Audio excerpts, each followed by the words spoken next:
पढ़ रहा हूं, क्वेश्चंस नहीं हो रहे, जितनी भी कोशिश कर लेता हूं फिजिक्स के न्यूमेरिकल्स मुझसे नहीं होते। टीचर समझाता है, सब समझ में आता है, क्लास में पढ़ने में मजा आता है, लेकिन जब मैं खुद करने बैठता हूं सवाल नहीं बनते।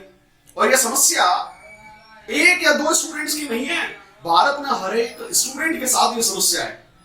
तो दोस्तों, फिजिक्स के न्यूमेरिकल्स क्यों नहीं बनते? फिजिक्स के न्यूमेरिकल्स में ऐसा क्या है जो इसे नॉन इंटरेस्टिंग या बोरिंग बना देता है? पिछले 12 सालों से मैं फिजिक्स पढ़ा रहा हूं और मैं अपने फिजिक्स के एक्सपीरियंस आप लोगों के साथ शेयर करूंगा। आज का जो वीडियो है वो इस बारे में है कि हमें फिजिक्स कहां से पढ़नी है, ये इंपॉर्टेंट नहीं है, फिजिक्स पढ़नी कैसे है, हम कौन सी गलती कर रहे हैं जिसे अगर हम सुधार लें तो हमारी फिजिक्स इंप्रूव हो जाए। चलिए शुरू करते हैं। हेलो स्टूडेंट्स, आज हम लोग बात करेंगे बेसिकली हम लोगों से फिजिक्स के क्वेश्चंस क्यों नहीं बनते। अगर आप 11th की तैयारी कर रहे हैं, 12th की तैयारी कर रहे हैं, IIT जेईई या फिर नीट की तैयारी कर रहे हैं, स्टूडेंट्स को जो सबसे ज्यादा डर लगता है वो फिजिक्स से लगता है। आखिर फिजिक्स में ऐसा क्या है जो इसे बोरियत भरा बना देता है, या फिर आपको इसमें इंटरेस्ट क्यों नहीं आता है, क्वेश्चंस क्यों नहीं बनते? आज जो है वो डिस्कशन इसी सब्जेक्ट में करने वाले हैं। दोस्तों, मेरा नाम तरुण माकड़ है। I am BTech and MTech both from IIT Kanpur और पिछले 12 सालों से मैं फिजिक्स पढ़ा रहा हूं। ऐसी कोई IIT और NIT नहीं होगी या फिर नीट के कोई कॉलेजेस नहीं होंगे जहां मेरे पढ़ाए हुए स्टूडेंट्स नहीं गए। लेकिन एक समस्या अभी भी जस की तस है। सर, आप समझाते हो, समझ में आता है, क्लास में फिजिक्स पढ़ने में बहुत मजा आता है, लेकिन जब हम खुद करते हैं तो क्वेश्चंस नहीं बनते हैं। ये स्टूडेंट्स की एक कॉमन प्रॉब्लम है। जो भी स्टूडेंट्स पहली बार कोचिंग ज्वाइन करता है कहीं ना कहीं इस समस्या से जरूर जूझता है, फिजिक्स में क्वेश्चंस नहीं बनते। है क्या गलती कर रहे हो? क्या वो मिस्टेक्स हैं जिन्हें अगर आप सुधार लो, जिन्हें अगर आप ठीक कर लो तो फिजिक्स आपकी इंप्रूव हो जाए? आखिर फिजिक्स इंप्रूव होगी कैसे? देखिए, आज का वीडियो बहुत इंपॉर्टेंट है, आपके कैरियर से जुड़ा हुआ है, तो ये वीडियो लास्ट तक देखिएगा, क्योंकि मैं इसमें कुछ ऐसी टिप्स देने वाला हूं जिसमें मेरा विश्वास है कि धीरे धीरे इससे लेकिन आपकी फिजिक्स इंप्रूव जरूर हो जाएगी। पहली चीज जो सभी स्टूडेंट्स को करनी चाहिए वो ये करनी चाहिए कि आपको फिजिक्स में कंसिस्टेंसी रखनी चाहिए। जब भी कोई इजी टॉपिक चल रहा होता है तो हम लोग फिजिक्स में इंटरेस्ट आता है, हम लोग एक दिन फिजिक्स 3 घंटे पढ़ लेते हैं, एक दिन 2 घंटे पढ़ते हैं। जब क्वेश्चंस नहीं होते हैं किताब को फेंक देते हैं, छोड़ो यार, नहीं करना है, अपने इंपॉर्टेंट काम की नहीं है। ऐसा नहीं करना है। आप एक शेड्यूल बना लीजिए, आप एक टाइम टेबल तय कर लीजिए कि मुझे दिन में 2 घंटे या 3 घंटे फिजिक्स पढ़ना ही पढ़ना है ना। ऐसा कभी मत करिए कि नहीं, मेरे पास में सिर्फ एक दिन फिजिक्स पढ़ी, दूसरे दिन फिजिक्स पढ़ी, फिर मैंने फिजिक्स नहीं पढ़ी। ऐसा नहीं करना। हर दिन एक स्लॉट बना लीजिए, कम से कम 2 से 3 घंटे फिजिक्स को देने ही देने हैं, कोचिंग और स्कूल के अलावा। क्या होगा इससे? इससे क्या होगा कि एक कंसिस्टेंसी बनेगी। आपको पता है कि आप हर दिन थोड़ा थोड़ा करके सीख रहे हैं। वो कहते हैं ना कि बूंद बूंद से घड़ा भर जाता है। तो जब आप थोड़ा करके रोज सीख रहे होते हैं, टाइम दे रहे होते हैं, जो प्रॉब्लम कल नहीं हुई वो आज हो जाएगी, जो प्रॉब्लम आज नहीं हुई वो कल हो जाएगी। एक एक करके आपके सारे डाउट्स निकलते चले जाएंगे। और ये बहुत इंपॉर्टेंट है दोस्तों, पढ़ाई में कंसिस्टेंसी बहुत इंपॉर्टेंट है दोस्तों। इसका मतलब study every day, study physics every day. हर दिन फिजिक्स को कुछ समय देना है। कभी ये मत सोचिए कि यार अब क्वेश्चंस नहीं हो रहे हैं तो आज मुझे फिजिक्स नहीं पढ़ूंगा, आज मुझे फिजिक्स में इंटरेस्ट नहीं आ रहा है। बच्चों, कई स्टूडेंट्स मुझसे पूछते हैं कि सर फिजिक्स में इंटरेस्ट नहीं आता है, फिजिक्स में क्वेश्चंस नहीं होते हैं, बोरियत सी महसूस होती है। तो उसके बारे में भी मैं आपको बताता हूं। अगर आपको फिजिक्स में इंटरेस्ट नहीं आ रहा है, फिजिक्स बोरियत सी लग रही है, तो उसके लिए क्या करना है? देखिए, आप में से कई स्टूडेंट्स के पेरेंट्स बहुत मेहनत से खून पसीने की कमाई इकट्ठी करके, खर्च करके आपके लिए कोचिंग अरेंज करवाते। जब पेरेंट्स मजदूरी करके, मेहनत करके अपने बच्चों को पढ़ाता है, आप एक काम करिएगा, अपने पापा जी से पूछिएगा, अपने फादर साहब से पूछिएगा कि पापा, आप जब ये मेहनत करते हो, मजदूरी करते हो, है ना, कमाने के लिए जाते हो, तो क्या आपको मजा आता है? क्या आपको इंटरेस्ट आता है? क्या आपको मजदूरी करने में इंटरेस्ट आ रहा है? तो अगर आप अपने फादर के परसेप्शन से सोचेंगे तो उन्हें यह पता है कि अगर वो मजदूरी नहीं करेंगे तो उनको घर की जिम्मेदारियां हैं, उनके बच्चों को पढ़ाना है, पेट पालना है, घर चलाना है, उनके ऊपर जिम्मेदारी है, उनके ऊपर टारगेट है।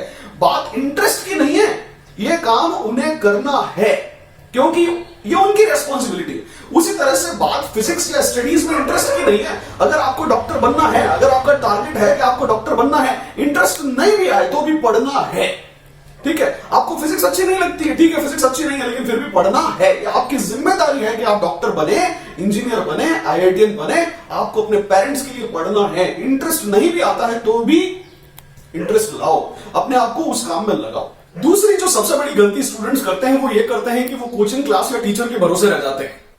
देखिए दोस्तों, कोई भी कोचिंग क्लास या कोई भी टीचर परफेक्ट नहीं होता है। हर टीचर अपनी तरफ से बेस्ट करने की कोशिश करता है, लेकिन सबके नॉलेज की एक लिमिटेशन है, सबके डिलीवर करने की एक लिमिटेशन है।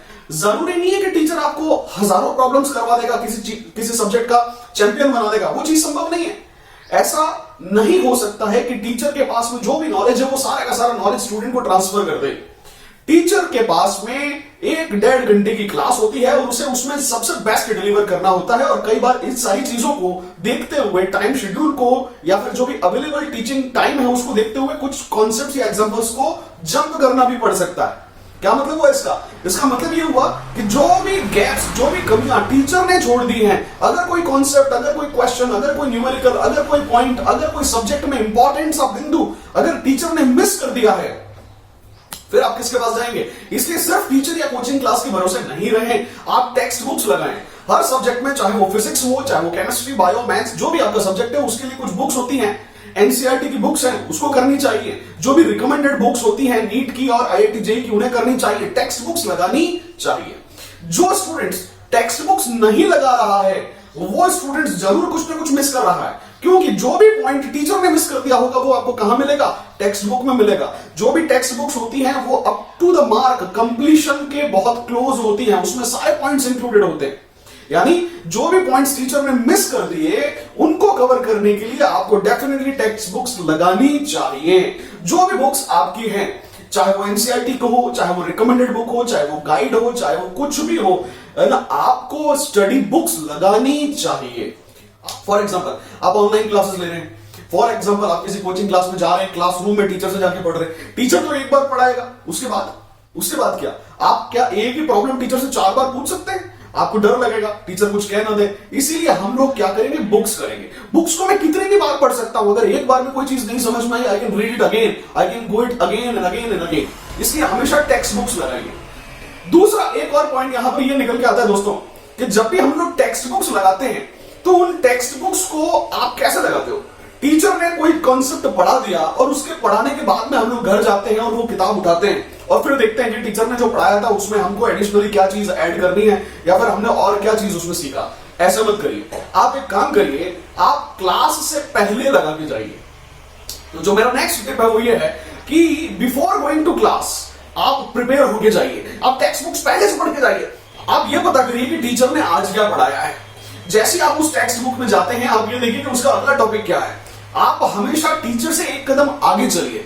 जो भी टीचर कल पढ़ाने वाला है उसको आज पढ़ के आप जाओ, ब्लाइंड मत खेलिए। जब आप टीचर से एक कदम आगे बढ़ के जाते हैं और आपको ये पता रहता है कि टीचर जो है वो जो भी पढ़ाने वाला है, आप अगर उससे एक दिन पहले पढ़ के चले जाएंगे तो निश्चित रूप से आपका फायदा होगा।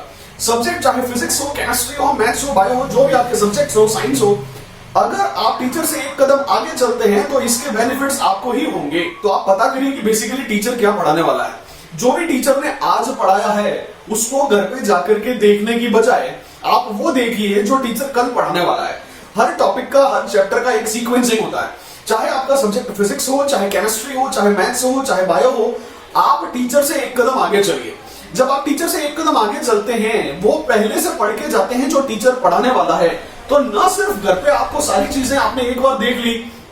देखिए बेटा जी, मैं ये नहीं कह रहा हूं कि जब आप पहले देखोगे तो आपको सब कुछ समझ में आ जाएगा। हम टीचर से पहले कैसे समझ लेंगे? जी नहीं, आपको समझना नहीं। जैसे आप कहानी पढ़ते हो वैसे कहानी समझ के पढ़ डालो। अगर आप टेक्स्ट बुक्स पढ़ के जाओगे, एक दिन पहले पढ़ के जाओगे और आपको अगर 30-40% भी समझ में आया, तो जब टीचर उसको अगले दिन पढ़ाएगा तो वो वही सारी टर्मिनोलॉजी वापस बताएगा और आप कनेक्ट कर पाओगे। हाँ, ये चीजें मुझे घर पे जब मैंने पढ़ा था तो मुझे समझ में नहीं आ रही थी, अब जो टीचर पढ़ा रहा है मुझे हर चीज से समझ में आ रहा है। तो क्लास में अंडरस्टैंडिंग आपकी बढ़ जाएगी। जब भी टीचर पढ़ाए आप एक दिन उससे आगे चलिए, टीचर से एक कदम आगे चलिए और आपकी फिजिक्स जरूर इंप्रूव होगी। दोस्तों नेक्स्ट पॉइंट ये है, मैंने देखा है कि जो स्टूडेंट्स है वो एक्टिवली पार्टिसिपेट नहीं करते हैं। टीचर अपना पढ़ा रहा है, अपनी चीजें, अपने कॉन्सेप्ट्स, अपने फॉर्मूलाज लिखवा रहा है, आपको समझा रहा है, लेकिन जो स्टूडेंट्स होता है उनका क्लास में अटेंशन प्रॉपर नहीं होता है। जब अपन किसी चीज को सीखना भी चाहते हैं और हमारा अटेंशन भी डाइवर्ट होता है और हम पूछने से भी डरते हैं तो नुकसान हमारा होता है। इसलिए जब भी आप क्लास में जाते हैं तो एक्टिवली पार्टिसिपेट करिए। जैसे अगर टीचर बोल रहा है, फॉर्मूला बोल रहा है, तो आप टीचर के साथ साथ बोलिए। अगर आप क्लास में बोल नहीं पा रहे हैं या बोलना अलाउड नहीं है या टीचर ने कुछ रिस्ट्रिक्शंस लगा के रखी हुई है, आप मन में बोलिए F is equal to M A. जैसे टीचर ने यह फॉर्मूला लिखा तो आप मन में उसको दोहराइए, F is equal to M A, F is equal to M A, F is equal to M A, F is equal to M A. ऐसा जब आप 3 4 5 बार रीट्रेट करेंगे तो ये आपके सबकॉन्शियस माइंड में बैठ जाएगी कि F is equal to M A. अगली बार जब भी कोई क्वेश्चन आएगा और उसमें F होगा तो आप जानते हैं कि F is equal to M A. तो ये सारी चीजें होती है, यानी कि जब अपन एक्टिवली पार्टिसिपेट करते हैं, क्लास में ही लर्न करने की एबिलिटी डालो। जो भी टीचर ने पढ़ाया उसको क्लास में ही लर्न करने की एबिलिटी डालो। ये सोचिए कि मुझे इसको यहीं सीख के जाना है, मुझे इसको यहीं पे पक्का करके जाना है, तो क्लास में एक्टिवली पार्टिसिपेट करिए। ये बहुत इंपॉर्टेंट है। जनरली मैंने स्टूडेंट्स को देखा है कि वो या तो नोट्स बनाने में ही रह जाते हैं, लिखने में ही सारा ध्यान उनका होता है, वो समझने में ध्यान ही नहीं देते। वो सोचते हैं कि मैं फटाफट सबसे पहले मैं नोट्स बना दूं। बेटा नोट्स बनाना इंपॉर्टेंट है, लेकिन नोट्स बनाने के चक्कर में अंडरस्टैंडिंग डिफीट हो जाए वो इंपॉर्टेंट नहीं है। टीचर तो घर पे जाके नहीं समझाएगा, नोट्स तो आप घर पे जाके बना सकते हो। तो इसलिए बहुत इंपॉर्टेंट है जिस समय टीचर समझा रहा है उसको वहीं पे समझना। एक बार में फाइल दिमाग में सेव हो जानी चाहिए, और ये आप तभी कर सकते हो जब आपका क्लास में फोकस इंपॉर्टेंट हो, फोकस जो है वो अच्छा खासा हो, और आप जो है वो क्लास में एक्टिवली पार्टिसिपेट कर रहे हैं। Be present in class. Students क्या करते हैं कि कहीं ना कहीं उनके मन में थॉट प्रोसेस दूसरा चलता रहता है। वो फिजिकली तो प्रेजेंट होते हैं लेकिन मेंटली कहीं और इन्वॉल्व होते हैं। तो उन सारी चीजों से, डिस्ट्रैक्शन से बाहर निकल के क्लास में फिजिकली के साथ मेंटली प्रेजेंट होइए। जो भी टीचर ने कॉन्सेप्ट समझाया है उस कॉन्सेप्ट को इमीडिएटली समझिए, अपने दिमाग में पहले समझिए, फिर कॉपी में लिखिए। अगली चीज ये है दोस्तों कि जब भी आप क्वेश्चंस को सॉल्व करते हैं तो कैसे करते हैं। देखिए यहां से अब आगे का जो वीडियो है वो आप लोगों के लिए ज्यादा इंपॉर्टेंट होने वाला है, इसलिए पूरा देखिएगा। जब भी स्टूडेंट क्वेश्चंस को सॉल्व करता है तो वो सबसे पहले सॉल्व एग्जांपल्स देखता है, और सॉल्व एग्जांपल्स देखने का तरीका मैं आपको बता देता हूं। देखिए फॉर एग्जांपल कोई फिजिक्स की बुक है और इस चैप्टर पे सपोज यहां से सॉल्व एग्जांपल है, तो आपने क्वेश्चन पढ़ा और फिर अपन नीचे जाकर के उसका आंसर पढ़ लेते हैं, ठीक। फिर अपने नेक्स्ट क्वेश्चन पढ़ा, नीचे जाकर के उसका आंसर पढ़ लिया। नहीं नहीं नहीं नहीं, ये सॉल्व एग्जांपल नहीं करने हैं, इस तरह से नहीं करना है, ये तो रॉन्ग तरीका है, ये तो चीटिंग हो गई, ये तो धोखा हो गया। आपने सॉल्व एग्जांपल्स कहां किए, आपने तो रीडिंग मार ली है ना, आपने उसको कॉन्सेप्ट को समझा ही नहीं, आपने देखा ही नहीं कि नहीं आपका दिमाग उसको कैसे रेस्पॉन्ड करता है। तो ये सही तरीका नहीं है क्वेश्चंस को, सॉल्व एग्जांपल्स को करने का। सॉल्व एग्जांपल्स जब भी आप करते हो तो जो भी क्वेश्चंस यहां लिखा हुआ है उसके नीचे आंसर नहीं देखना है। आप ये नियम बना लो कि मैं क्वेश्चंस को पढ़ूंगा लेकिन उसके नीचे का आंसर नहीं देखूंगा, मैं उसको पहले खुद सॉल्व करूंगा, 1 बार 2 बार 4 बार अटकूंगा। मुझे पता होना चाहिए कि मेरा जो दिमाग है, मेरा जो ब्रेन है वो उस क्वेश्चन को कैसे रेस्पॉन्ड करता है, ठीक है। तो आप जब भी कोई क्वेश्चन सॉल्व एग्जांपल पढ़ते हो तो नीचे कागज रख दो, किताब रख दो, स्केल रख दो, कंपास बॉक्स रख दो, उसको ढक दो, छुपा दो, उसका सॉल्यूशन नहीं देखना है। उस सॉल्व एग्जांपल को एज ए क्वेश्चन आप ट्रीट करिए और आप उसको खुद सॉल्व करने की कोशिश करिए। जब आप उसको खुद सॉल्व करने की कोशिश करेंगे तो या तो वो क्वेश्चन आपसे होगा या फिर आपसे क्वेश्चन नहीं होगा। अगर आपने कोई क्वेश्चन सॉल्व कर दिया फिर आप देखो कि नहीं उसका मेथड और आपका मेथड सेम है या अलग है। अगर उसका मेथड अलग है तो आपने एक नई चीज सीख ली, अगर मेथड सेम है तो फिर आपको विश्वास हो गया, कॉन्फिडेंस आ गया कि नहीं यार इसने भी वैसे ही किया जैसे मैंने किया है, इसका मतलब मेरी फिजिक्स इंप्रूव हो रही है। तो दोनों ही केसेस में या तो मुझे दो तरीके आ जाएंगे मेरे पास, या फिर मेरे पास में कॉन्फिडेंस आ जाएगा, तो आपकी फिजिक्स धीरे धीरे इंप्रूव होती चली जाएगी।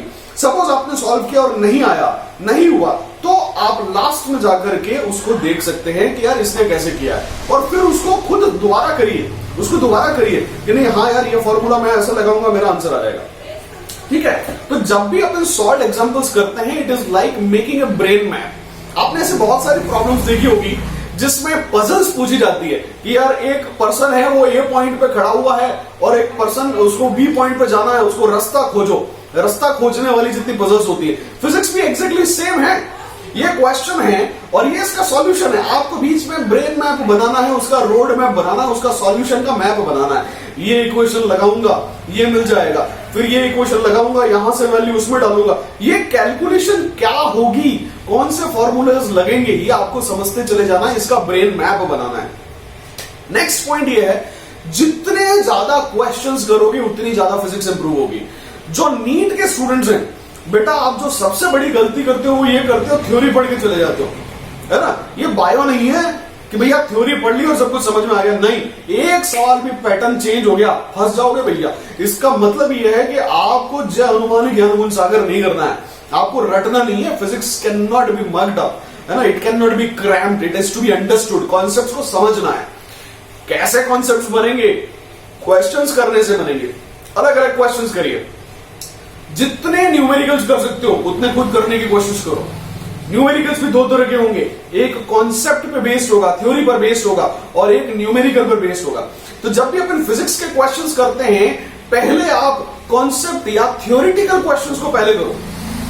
जब भी आप थ्योरेटिकल क्वेश्चंस करते हो तो आपके कॉन्सेप्ट्स रिवाइज होते रहते हैं, है ना। What is the differentiation of momentum with respect to time?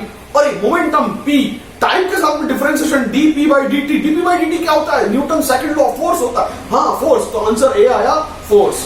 तो आपको यह समझना है कि थ्योरी में पूछ क्या रहा है, लैंग्वेज में पूछ क्या रहा है। इसके लिए आपको एनसीईआरटी पढ़नी पड़ेगी, थ्योरी की बुक्स पढ़नी पड़ेगी, एचसी वर्मा लगानी पड़ेगी, और आप उन थ्योरी की बुक्स को पढ़ोगे। और फिर जब आप थ्योरी के क्वेश्चंस करोगे और वहां से आप ज्यादा क्वेश्चंस करोगे तो आपके थ्योरेटिकल कॉन्सेप्ट्स बिल्ड होते चले जाएंगे। फिर अगली चीज यह है कि न्यूमेरिकल्स को कैसे करना है। तो जब भी हम लोग न्यूमेरिकल्स को करते हैं तो वहां पर भी बहुत सारी चीजें हमें ध्यान में रखनी पड़ती है। बेटा जी, जब भी आप फिजिक्स के न्यूमेरिकल सॉल्व करोगे, सबसे पहले आप ये देखिए पूरे चैप्टर में कितने फॉर्मूलाज हैं, है ना। जितने भी फॉर्मूलाज हैं आप उनकी एक चिट बना लीजिए, उसको एक फॉर्मूला शीट बना लीजिए। फिजिक्स के हर चैप्टर का एक फॉर्मूला शीट बनाओ। Formula number 1 F is equal to ma, formula number 2 F is equal to dp by dt, formula number 3 mu is equal to F upon na, formula number 4। इस तरह से जो भी मेरे पास में फॉर्मूलाज बनते चले जाएंगे। फिर आप ये देखो कि उस पर्टिकुलर फॉर्मूला में जो भी नोटेशंस यूज हुए हैं उसका मीनिंग क्या है। जैसे s is equal to ut plus half at square, यहां s क्या है? डिस्टेंस है या डिस्प्लेसमेंट है? यहां s डिस्प्लेसमेंट है, डिस्टेंस नहीं है। हाँ, जब 1D मोशन हो रहा होता है और पार्टिकल पलट के वापस नहीं आता है, सीधा सीधा चला जाता है, तो डिस्टेंस और डिस्प्लेसमेंट सेम हो जाती है। इसलिए s जो है यहां डिस्प्लेसमेंट है। तो ये आपको हर नोटेशन का मीनिंग पता होना चाहिए, ये स्पीड है या वेलोसिटी है। फिर जब आप फॉर्मूला शीट बना लेंगे, हर फॉर्मूले में जो नोटेशन है उसे समझ लेंगे। इस नोटेशन का मतलब ये है, इस नोटेशन का मतलब ये है, F is equal to ma, A acceleration है, m मास है, F उस पर लगने वाला फोर्स है। हर फॉर्मूले के लिए मीनिंग समझो। फिर ये पूछो अपने आप से कि ये फॉर्मूला कब लगता है? क्या मैं हर जगह लगा सकता हूं या फिर कोई पर्टिकुलर कंडीशन है सिर्फ वहीं पे लगा सकता हूं? अगर मेरे पास में प्रोजेक्टाइल मोशन हो रहा है तो वो प्रोजेक्टाइल मोशन जो है वो उसका फॉर्मूला कैसे होगा? क्या वो प्रोजेक्टाइल मोशन जो है वो मैं सपोज हाइट पे चढ़ करके प्रोजेक्टाइल मोशन करूं तो जो प्रोजेक्टाइल मोशन ग्राउंड से ग्राउंड हो रहा है उसके फॉर्मूलाज क्या हाइट से फेंकने पर भी वैलिड होंगे? नहीं होंगे। तो हमें नया क्या करना है? तो किस कंडीशन में फॉर्मूला चल रहा है? क्या एयर फ्रिक्शन को लेकर के प्रोजेक्टाइल मोशन किया जा सकता है? नहीं किया जा सकता। तो आपको यह देखना है कि वो फॉर्मूले के लिए कंडीशन क्या है, कब लगाना है, कौन सी सिचुएशन होगी तब वो फॉर्मूला लगेगा। ये आपको हर फॉर्मूले के लिए पता चलना पड़ेगा। फिर हर फॉर्मूले में आप 3 तरह के प्रॉब्लम्स करो। हर फॉर्मूले पे पहले आप करो इजी लेवल के problems, easy numerical problems. F is equal to ma, A दे रखा है, M दे रखा है, F निकालना कर लोगे? बिल्कुल कर लेंगे साहब, मल्टीप्लाई कर लेंगे। फिर अगर मैंने S is equal to ut plus half at square, S दे रखा है, U दे रखा है, T के अंदर क्वाड्रेटिक बन रही है, क्वाड्रेटिक को सॉल्व कर लो, श्रीधराचार्य लगा के कर लोगे? बिल्कुल कर लेंगे साहब। इस तरह से आप ये सोचो क्या गिवन है और क्या आस्क्ड है, क्या पूछा गया है। जब भी कोई न्यूमेरिकल क्वेश्चन आपके सामने आता है, उस न्यूमेरिकल क्वेश्चन को सॉल्व करने से पहले हमेशा ये देखो क्या क्या गिवन है, क्या दे रखा है, क्या क्या पूछा गया है। जो दे रखा है उसकी लिस्ट बनाओ, जो पूछा गया है उन चीजों की लिस्ट बनाओ। फिर ये सोचोगे इनमें कनेक्शन क्या है, यहां से यहां पहुंचने के लिए कौन सा फॉर्मूला एप्लीकेबल हो सकता है। अपनी फॉर्मूले की शीट निकालो, देखो क्या पहला फॉर्मूला एप्लीकेबल है? नहीं। दूसरा है? नहीं। तीसरा? हाँ, ये हो सकता है यहां से आंसर आ जाए। आपको वो फॉर्मूला आइडेंटिफाई करना पड़ेगा जिस फॉर्मूले से वो क्वेश्चन सॉल्व किया जा सकता है। Identification of formulation is the most important step. अगर आपको पता है ये टूल यूज करूंगा, फॉर्मूला इज अ टूल, ये टूल यूज करूंगा, आंसर आ जाएगा। कौन सा औजार चलाना है ना? फॉर एग्जाम्पल अगर मुझे कपड़े की सिलाई करनी है, शर्ट सिलना है, तलवार से सिलाई कर सकता हूं क्या? नहीं कर सकता। अगर मुझे लड़ाई लड़नी है, क्या मैं सुई से लड़ाई कर सकता हूं क्या? नहीं लड़ सकता। कौन सा औजार कहां काम आएगा, दैट इज इंपॉर्टेंट। आप आइडेंटिफाई करो as a physics student, as a physics teacher, as a student overall, जो भी सब्जेक्ट आपका है उसमें अवेलेबल टूल्स क्या है। जैसे फिजिक्स टीचर, मैं फिजिक्स पढ़ा रहा हूं पिछले 12 साल से, फिजिक्स वाले के पास क्या क्या टूल्स होते हैं। फिजिक्स, अगर मेरे पास में कोई भी प्रॉब्लम सॉल्व करना है, मुझे कोई भी प्रॉब्लम सॉल्व करना है, मेरे पास में हथियार क्या है मैं आपको बताता हूं। या तो मैं इक्वेशंस ऑफ मोशन लगाऊंगा, ठीक, या फिर मैं न्यूटन्स लॉ ऑफ मोशन लगाऊंगा, या फिर अगर सर्कुलेशन की क्वेश्चंस होंगी तो मैं सर्कुलर मोशन या फिर काइनेमेटिक्स ऑफ सर्कुलर काइनेमेटिक्स जिसको अपन बोलते हैं, है ना, equations of motion in circular motion, वो लगाऊंगा, या फिर रोटेशन की इक्वेशंस लगाऊंगा। नहीं हो रहा है तो कंजर्वेशन लॉज लगाऊंगा, या तो मोमेंटम कंजर्वेशन करूंगा, या फिर एनर्जी कंजर्वेशन करूंगा। अगर ये भी नहीं हो रहा, फोर्स बैलेंस करके देखूंगा, फोर्स बैलेंस से भी आंसर नहीं आ रहा है तो फिर मैं जो है वो एंगुलर मोमेंटम कंजर्वेशन करूंगा, मोमेंटम कंजर्वेशन करूंगा, है ना, मैं इंपल्स मोमेंटम इक्वेशन लगाऊंगा, इंपल्स से सॉल्व करने की कोशिश करूंगा। आप देखिए आपके पास में टूल्स क्या क्या है, ये सारे टूल्स हैं। जब अपन फिजिक्स इंप्रूव करने बैठेंगे, फिजिक्स के क्वेश्चंस को सॉल्व करने बैठेंगे, आपको पता होना चाहिए ये लगा सकता हूं, नहीं ये नहीं लगेगा, ये लगा सकता हूं, ये नहीं लगेगा, ये लगा सकता हूं, ये नहीं लगेगा, कौन सी चीज लगेगी। फॉर एग्जाम्पल कोलिजन हो रहा है, दो बॉडी कोलाइड कर रही है, एक बॉडी v वेलोसिटी से इधर आ रही है, दूसरी m2 मास की v2 वेलोसिटी से इधर आ रही है, कोलिजन हो रहा है, क्या एनर्जी कंजर्व्ड है? Yes, energy is conserved. क्या टोटल एनर्जी कंजर्व्ड है? Yes, total energy is always conserved. क्या मैकेनिकल एनर्जी कंजर्व्ड है? नहीं बोल सकते, सिर्फ इलास्टिक में होती है, हर जगह नहीं होती है। कंडीशन क्या आ गई? इलास्टिक में होगा। क्या मेरे पास में काइनेटिक एनर्जी कंजर्व्ड है? काइनेटिक एनर्जी भी सिर्फ इलास्टिक में होती है, बाकी जितने भी होते हैं उसमें काइनेटिक एनर्जी कंजर्व नहीं होती। आपको ये पता होना चाहिए कौन सा टूल लगेगा, किस टूल की एप्लीकेबिलिटी कब है, वो कब वैलिड है और कब वैलिड नहीं है। ये सारी चीजें आपको सॉल्व करनी पड़ेगी, ये आपको देखना पड़ेगा। और स्टूडेंट्स, इसी चीज को कहते हैं कॉन्सेप्ट। कॉन्सेप्ट किसे कहते हैं? आप लोगों ने कई बार देखा होगा कि फिजिक्स में कॉन्सेप्ट बिल्ड करो, इसी चीज को कहते हैं कॉन्सेप्ट। कौन सा फॉर्मूला लगेगा, कब लगेगा, किन कंडीशंस में लगेगा, फॉर्मूले में मीनिंग क्या है, क्या मैं उसे हर जगह लगा सकता हूं या फिर मैं उसे स्पेशल केस में लगा सकता हूं, कौन कौन से टूल्स अवेलेबल हैं, ये पर्टिकुलर सिचुएशन इस कंडीशन में ऐसे बिहेव करती है, कंडीशन बदल दोगे उसका बिहेवियर बदल जाएगा, किन चीजों की एप्लीकेबिलिटी क्या है, फॉर्मूलास की अवेलेबिलिटी क्या है, जो भी मेरे पास में कंजर्वेशन के टूल्स हैं या फोर्स बैलेंस है, उन टूल्स की कंडीशंस क्या है, किस चीज का बिहेवियर किस कंडीशन में कैसे होता है, दिस इज कॉन्सेप्ट। जब आप थ्योरी पढ़ते हैं, आप कुछ चीजें सीखते हैं, इसे ये कहते हैं, इसे ये कहते हैं, इसका रीजन ये है, इसका कॉज ये है, ये इस वजह से होता है, इसका जो बेसिक जो इसके पीछे की कहानी है वो ये है। तो थ्योरी में आपको ये पता चल जाएगा कि ये चीज क्यों हो रही है, लेकिन वो चीज कैसे अप्लाई करना है, न्यूमेरिकल्स कहां से आएंगे, फॉर्मूला से आएंगे। इसीलिए आप कॉन्सेप्ट को पकड़िए, फॉर्मूलास को पकड़िए, जो टूल्स हैं उन टूल्स को पकड़िए, उनकी एप्लीकेबिलिटी और अवेलेबिलिटी को समझिए, उनको यूज करने के लिए कॉन्फिडेंट बनिए। जो सबसे इंपॉर्टेंट है वो है कॉन्फिडेंस।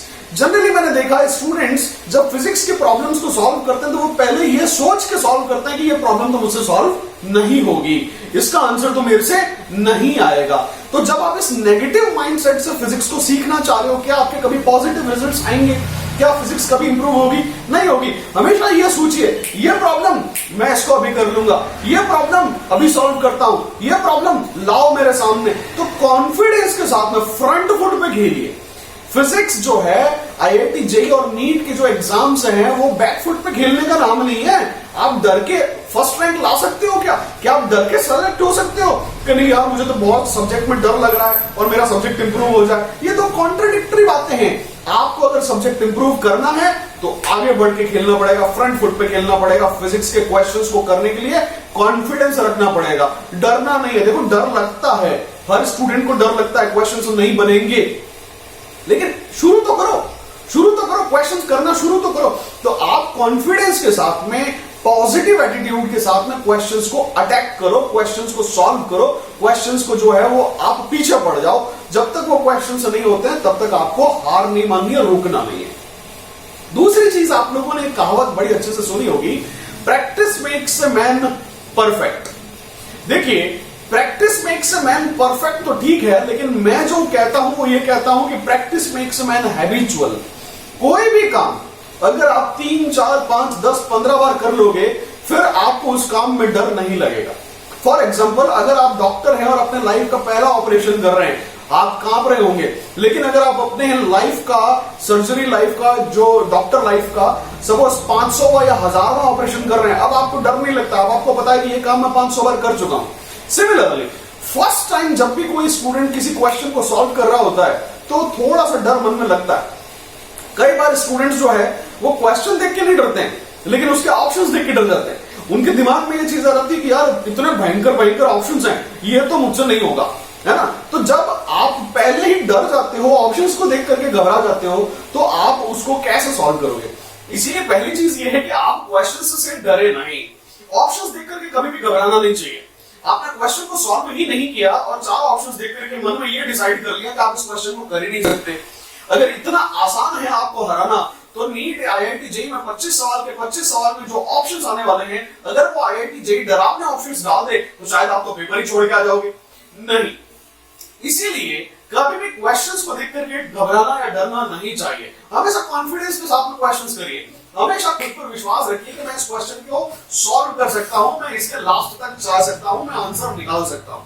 तो कॉन्फिडेंस के साथ फ्रंट फुट पे खेलिए।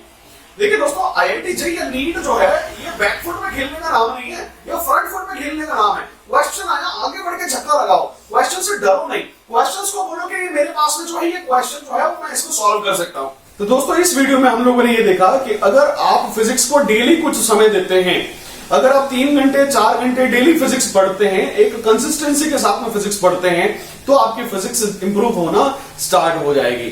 फिर हम लोगों ने ये देखा कि आप जो है वो टेक्स्ट बुक्स लगाइए। जनरली जो स्टूडेंट्स हैं वो टीचर्स के भरोसे रहकर के बुक्स नहीं लगाते, बुक्स लगाने से भी आपकी फिजिक्स इंप्रूव होगी। उसके बाद में आप क्लास से पहले बुक्स लगा करके जाइए, यानी जिस दिन भी टीचर पढ़ाने वाला है आप उससे एक दिन पहले फिजिक्स अगर पढ़ के जाएंगे, टीचर से एक कदम आगे चलेंगे, तो आपकी फिजिक्स निश्चित रूप से इंप्रूव होगी। फिर अगला पॉइंट आपको यह करना है कि जो भी सॉल्व एग्जांपल्स हैं उन्हें आप अच्छे से और करेक्टली लगाइए, यानी कि जो भी क्वेश्चन है उस क्वेश्चन को पढ़ने के बाद में खुद अटेम्प्ट करें, फिर उसके बाद में वापस उसका आंसर देखें। उससे आपको नए तरीके भी सीखने को मिलेंगे और खुद की गलती भी पता चलेगी। जितने ज्यादा सॉल्व एग्जांपल्स लगाएंगे उतनी ज्यादा आपकी फिजिक्स इंप्रूव होगी। फिर उसके बाद में आता है कि प्रैक्टिस प्रॉब्लम्स जब भी आप करते हैं तो उसमें 2 तरह के क्वेश्चंस बनेंगे फिजिक्स में, एक होगा थ्योरेटिकल और एक होगा न्यूमेरिकल। थ्योरेटिकल कॉन्सेप्ट्स या थ्योरेटिकल प्रॉब्लम्स को सॉल्व करने के लिए पहले आप हर तरह के क्वेश्चंस को सॉल्व करिए। इसका मतलब क्वेश्चंस को 3 लेवल में डिवाइड करिए, इजी लेवल के क्वेश्चंस, मॉडरेट लेवल के क्वेश्चंस और डिफिकल्ट क्वेश्चंस। थ्योरी के क्वेश्चंस आप पहले सॉल्व करिए। जब भी आप थ्योरी सॉल्व करते हैं तो थ्योरी को सॉल्व करने के साथ में आपके कुछ कॉन्सेप्ट्स हैं वो बनते चले जाते हैं, आपके जो कॉन्सेप्ट्स हैं वो बिल्ड हो रहे होते हैं। फिर जब आप न्यूमेरिकल क्वेश्चंस को सॉल्व करेंगे तो न्यूमेरिकल क्वेश्चंस में आप सबसे पहले फॉर्मूला बनाइए, फॉर्मूले की एक शीट बनाइए। उस फॉर्मूले की शीट में आपको पता होना चाहिए कि किस नोटेशन का क्या मीनिंग है, क्या फॉर्मूला है, उसकी कंडीशन कब है, उसकी एप्लीकेबिलिटी कब है, उस फॉर्मूले को कब लगाना है, किस कंडीशन में लगाना है, उस फॉर्मूले में क्या क्या कंसिक्वेंस है। इससे आपको यह पता चलेगा कि नहीं जो भी क्वेश्चन आपको दे रखा है उस क्वेश्चन में कौन सा फॉर्मूला लगने वाला है। दोस्तों, जब भी आप क्वेश्चंस को पढ़ते हो, क्वेश्चन को पढ़ते ही दिमाग में सबसे पहले ये लिस्ट बनाओ क्या क्या चीजें दे रखी है, गिवन पैरामीटर्स क्या हैं और क्या क्या चीजें मुझे निकालनी है, इस क्वेश्चन में क्या दे रखा है और क्या मुझे निकालना है। फिर आप ये देखो कि कौन सा फॉर्मूला इन दोनों को कनेक्ट करता है। जो भी गिवन पैरामीटर्स हैं और जो भी आस्क्ड पैरामीटर्स हैं उनमें कनेक्शन क्या है। फिर आप फॉर्मूले को आइडेंटिफाई करो, identify the formula. Formula identification is the most important point. अगर आपने फॉर्मूला शीट में से करेक्ट फॉर्मूला आइडेंटिफाई कर लिया कि ये चीज मुझे दे रखी है और ये चीज मुझे निकालनी है, फॉर्मूला नंबर 3 ही एप्लीकेबल होगा। पहला फॉर्मूला नहीं लगेगा, सेकंड फॉर्मूला नहीं लगेगा, फोर्थ फॉर्मूला नहीं लगेगा, सिर्फ थर्ड फॉर्मूला ही यहां लगेगा।